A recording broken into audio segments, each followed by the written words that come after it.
La banque Baring Brothers Sturza vous présente Côté Green.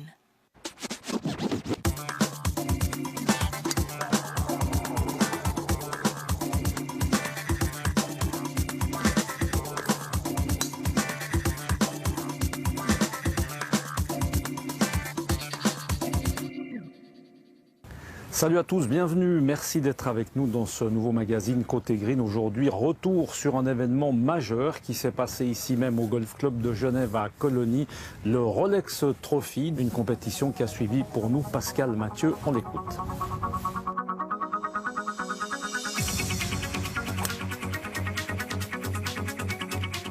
Le Rolex Trophy, c'est l'une des compétitions phares dans le calendrier du circuit professionnel du Challenge Tour, la deuxième division européenne derrière le circuit major de l'European Tour. Cette étape se distingue des autres par plusieurs particularités. La première, c'est un plateau très relevé. Seuls les 40 meilleurs joueurs de l'ordre du mérite peuvent y prendre part. Autre particularité, sa dotation record qui dépasse les 190 000 €. C'est l'une des étapes les mieux dotées de la saison. Enfin, le Rolex Trophy, c'est aussi une ambiance et une formule de jeu unique dans la saison. Chaque professionnel est accompagné par des juniors le premier jour, puis par des amateurs du Golf Club de Genève les jours suivants. Bref, c'est le grand rendez-vous qui occupe les esprits tout au long de la saison et que personne ne veut manquer. Oui, alors c'est à peu près la compétition de l'année où tout le monde se réjouit, tout le monde fait son équipe, tout le monde veut faire le mieux. C'est une compétition dont on parle beaucoup dans le club et qui est très sympathique. Nous, cette année, on avait une équipe nouvelle et on a vraiment bien profité, on a eu beaucoup de plaisir. J'ai deux partenaires fantastiques et c'est vraiment une énorme occasion de partager en super moment golfique. C'est unique au monde ce tournoi, ça n'existe nulle part. Il y a un tournoi où on joue avec les pros, eux ils jouent leur tournoi et puis nous on joue avec. On essaye des fois pas les déranger trop parce que pour eux c'est quand même très très difficile de se concentrer avec trois amateurs. Un rendez-vous très prisé donc, mais où les places sont limitées et pour cette 32e édition, elle l'était encore davantage. La marque horlogère genevoise avait invité beaucoup de monde, dont quelques personnalités. Parmi ces têtes bien connues, le tennisman français Henri Lecomte, qui, comme ses collègues Raphaël Nadal ou encore Guy Forget, s'est laissé tenter par le golf. C'est une passion, un hobby. Malheureusement, je joue pas assez et pas assez bien pour pouvoir... parce que là, on voit vraiment que c'est totalement différent. Ici, à la Rolex Cup, qui est un endroit quand même magique ici à Colonie, où on joue avec des grands champions. Donc, on se retrouve à jouer 3 jours de suite, à se lever à 6 h du matin. Donc là, on est vraiment dans la vraie compétition. Et c'est pas facile. C'est pas facile. Donc, il y a des bons moments et des mauvais moments. Mais c'est franchement, se retrouver ici, Rolex Cup, Genève, c'est magique. Autre personnalité présente, les cavaliers Rodrigo Pessoa et Hubert Bourdi, tous deux médaillés dans les plus grands rendez-vous et notamment les Jeux Olympiques. Oui, c'est un hobby. Malheureusement, on n'a pas vraiment le temps de s'entraîner assez, mais bon, c'est très agréable de pouvoir passer ces 2-3 jours ici en compagnie de quelques amis et découvrir ce magnifique parcours. J'ai découvert le parcours hier.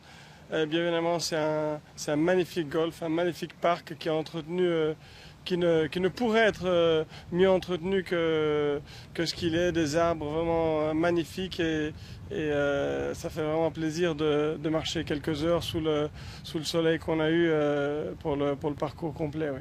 C'est une passion, je joue tous les jours. Je monte plus du tout à cheval depuis 3 ans.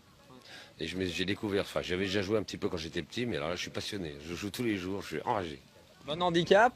Maintenant j'ai 9-8, donc je suis en dessous de 10, un chiffre, c'est déjà pas mal, mais j'espère que je vais descendre encore.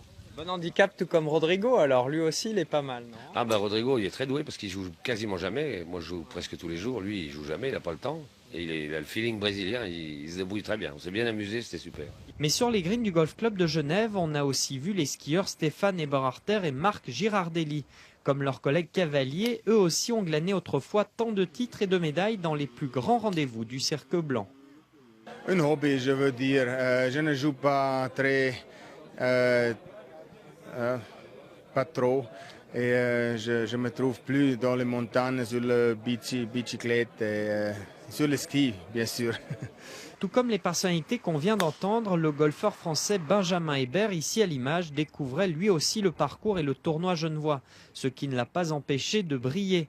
Avec des cartes de 66, 65, 71 et 67, il termine avec un total de -19 et s'impose avec un coup d'avance seulement sur l'anglais Tommy Fleetwood et l'espagnol Jorge Campillo qui sont restés menaçants jusqu'au dernier trou. C'est un tournoi très important, il n'y a que les 40 meilleurs joueurs du Challenge Tour, donc c'est très bien d'avoir gagné ici parce que bon, bah, du coup voilà, c'est la 3e victoire, ça me permet d'aller sur le tour et voilà, je suis très content, quoi. Français, French. Ça reste un très grand personnage, même au niveau de toute la France en général, pas forcément que dans le sport. Donc c'était un réel plaisir de jouer avec lui. C'est vrai que bon, ils ont tendance à partir un petit peu en vrille de temps en temps. Mais non, c'était vraiment sympa. Ça m'a permis de me relâcher dans les moments un petit peu importants où j'étais peut-être un peu tendu. Et voilà, non, c'était très agréable. Hébert succède au Chilien Marc Tullo. Il remporte une belle montre et un joli chèque de 24 400 € qui le fait remonter à la 2e place de l'ordre du mérite du Challenge Tour. Côté suisse, un seul joueur était en lice, c'est le Zurichois André Bosser, ici à l'œuvre. Comme il était le meilleur représentant helvétique à l'ordre du mérite du Challenge Tour, c'est lui qui a bénéficié de l'invitation tant convoitée des organisateurs. Après une mauvaise entrée en matière mercredi, Bosser a bien corrigé le tir en signant un remarquable 65 lors du 3e tour. Il termine à -11 à 8 coups du vainqueur. Oui, je suis vraiment très content de mon résultat, car si mon jeu est bon depuis 2 mois, j'ai souvent mal puté. Mais là, depuis 2 ou 3 parcours, ça a tourné dans le bon sens et c'est agréable que ça se produise à Genève parce que c'est mon parcours préféré en Suisse. Je l'adore. Le premier jour, j'ai très mal puté, donc j'étais vraiment déçu. Mais les jours suivants, mon putting s'est amélioré et j'ai pu faire ainsi de bons scores. Bien sûr que je me réjouis de jouer l'Open de Crans-Montana cette semaine, d'autant plus que j'ai retrouvé ma forme au putting, car à Crans-Montana, tout est une affaire de putting et de chipping. Le jeune anglais Sam Hutsby a failli s'imposer, mais une balle injouable, puis un chip manqué lors de l'avant-dernier trou de la compétition a ruiné ses espoirs de succès. Consolation, il a reçu un prix spécial pour le meilleur score du tournoi, un 65 signé le premier jour. Et remporte le classement net du Rolex Trophy 2011. L'équipe composée de Jamila Yaxaleva, Andrew Hirschi et Nico Bravo. Du côté des résultats des joueurs amateurs, la victoire de prestige au classement net est revenue à la plus jeune équipe en lice qui a signé un score remarquable de -50 sous le par. Jamila Yaxalieva, qui vise le professionnalisme et les JO de Rio 2016 pour sa patrie du Kazakhstan, Nico Bravo et Andrew Hirschi se souviendront longtemps de cette première participation.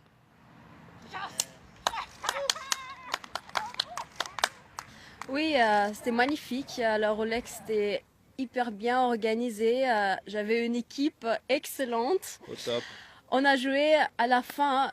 On dirait qu'on avait de la pression, mais non. Avec la pression, on a fait vraiment des birdies, un birdie après l'autre, c'était magnifique.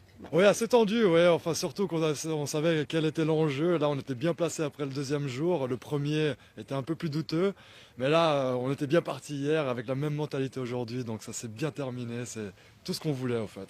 Ça fait depuis tout petit que je suis membre ici et depuis tout petit que j'ai envie de jouer. Et c'est la première année que je joue.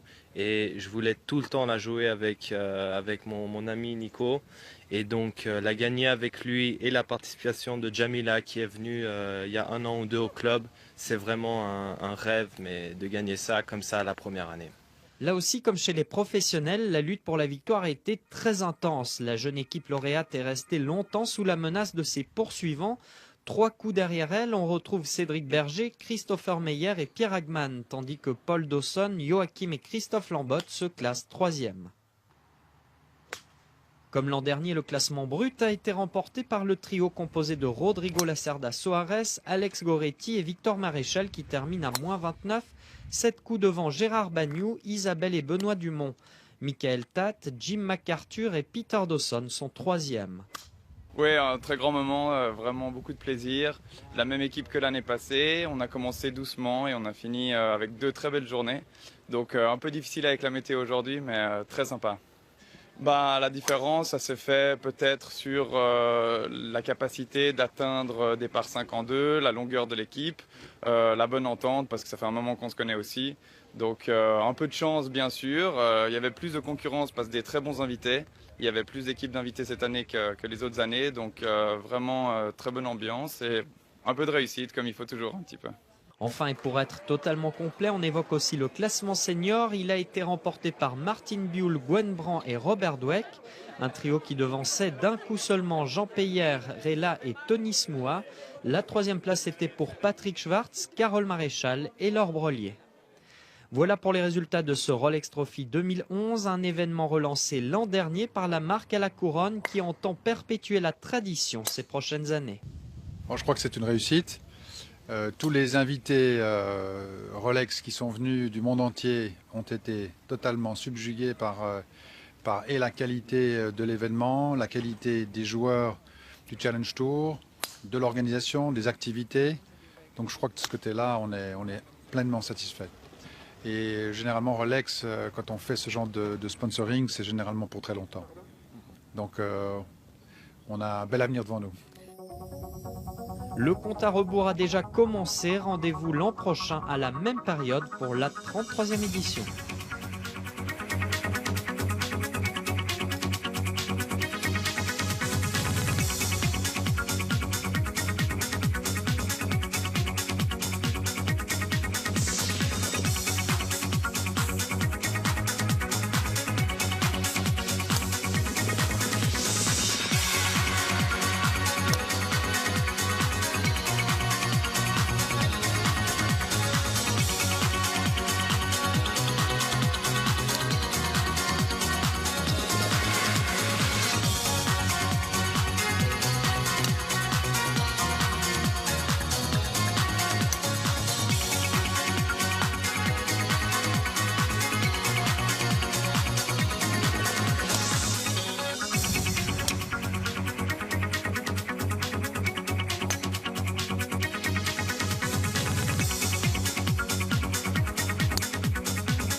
Voilà, le rendez-vous en tout cas est pris pour l'année prochaine. Merci beaucoup au Golf Club de Genève à Colonie de nous avoir reçus. Merci également à Pascal Mathieu. On se retrouve le mois prochain pour parler de la petite balle blanche. À très bientôt. Ciao.